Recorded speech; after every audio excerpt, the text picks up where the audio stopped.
Улсын алдарт Амур мөрөг.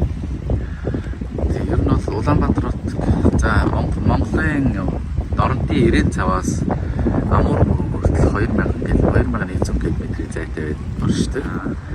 Манай Монгол Орос кинон дээр гардаг шүү дээ. Амур мөрний өөрөн дээрээс гэл яадаг. Тэг ус нь бол цэнгэл ус юм байна. Ямар ч таус. Мөрөнгийн иргэн дээрээс ачаад цэком. Рус 41 ачаад товор хар. Сүдүрчийн хамт байгаа. За энэ ачаагаа ачаад дээрээ запас дугуй бензинээс өөр ингээ ачаанууд ингээ ачаагдсан нэг наашаага Монголын хэлбэрээс 2100 км газар ингээд явсаар Амур мөрөнд ирлээ. Ачаад цэком сүдүрчийн хамт байна.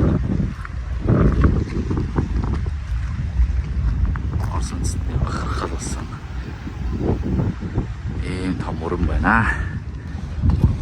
Та нар баг манай Владивостокийн хамгийн анхны монголчууд хаа гэж хэлсэн чинь хараад машины номер хараад гайхаад энэ аль улсын номер тэгэхэд харан тэгээд далбаага гаргаж зоочлсон чинь хүмүүс хажуугаар хата Монголиа тэгээд за ямар тааж явсаар хагаад ном хөндлөөд ирлээ. Тэгээ ингээд далайн амьтнууд бол энэ эргээр нь бас нэлээд байд. Өөртөө бол ингээд далайн эрэг дээр бол ингээд юугаар гаргаад тэгээд дараа шавхад шингээ зогсож тийм ээ.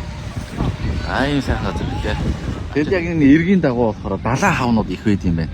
Ингээд далайн хавнууд их байдаг болохоор ингээд энд эрэг дагуу ингээд далайн хав байгаа шүү. Боломжтой байгаарай гэсэн самрууд бол байд юм байна.